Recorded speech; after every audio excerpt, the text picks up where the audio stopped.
Hello, welcome to our first video blog here from Culture Voyager. I'm Eric DeGrove, the founder of Culture Voyager. Today I wanted to take a few minutes to talk about a common myth. It's the myth that experience abroad equals the ability to adapt abroad, that it simply develops by itself. This myth is addressed in the book Intercultural Readiness. It's an excellent book. I couldn't recommend it more. It's an excellent book on working across cultures if you get a chance to pick it up. Now, the thinking behind this myth is that somebody who just has experience overseas, somebody who has traveled the world or somebody who's lived in another country, that they've developed this ability to adapt to other cultural issues, people of other cultures by osmosis. Well, before I get into debunking this myth, let's talk about why it's important. Imagine you're in an organization, a business, and you outsource the manufacturing of your products to a company in China. Well, something's come up and you got to send one of your employees to China fast. You got to get a problem resolved at the factory in China. How do you choose the best person to send to China? Who is most likely to resolve this issue?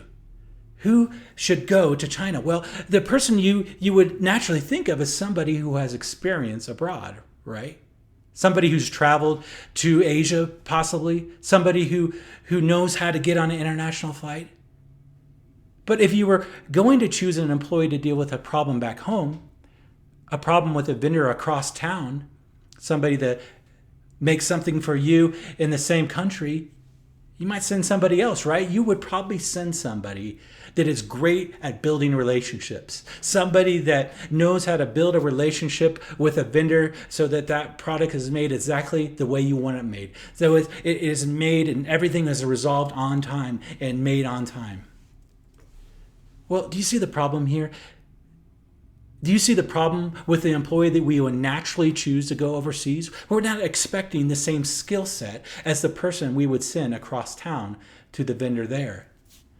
The problem is that we assume the person who has experience abroad, or maybe shows a desire to go to China, that person is the best person. But will they be able to deal with the problem? Will they be able to build that necessary relationship to deal with the issue? Don't assume that someone will be able to build the necessary relationships abroad if they aren't doing it already at home.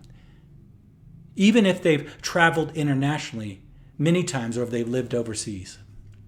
So, you might be asking, how do we avoid falling prey to this myth of just assuming somebody who has international experience is the best person to resolve issues overseas?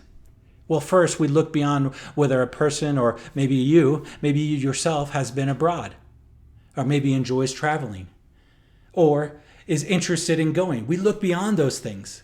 We're going to go deeper than those things in evaluating them and evaluating ourselves. Second, evaluate whether the person or you are already successful doing the same or similar thing right now in the home culture, in your home culture. You know, it's a lot easier to learn how to deal with vendors in China if you've already dealt with them in your home country. And thirdly, consider training. Go through a course, go through a workshop, have that person go through some kind of training on how to work across cultures. Take an online course here at Culture Voyager. Right now, we are working on our first course. It's called Working Across Cultures. It's going to be out in a few weeks. And at the least, if you can't take an online course, if that's not something you could do, pick up a book, read some articles, read some things about how to adapt to another culture that go beyond just etiquette, about how to hail a cab or how to eat the food or how to greet people. Learn how to work in another culture.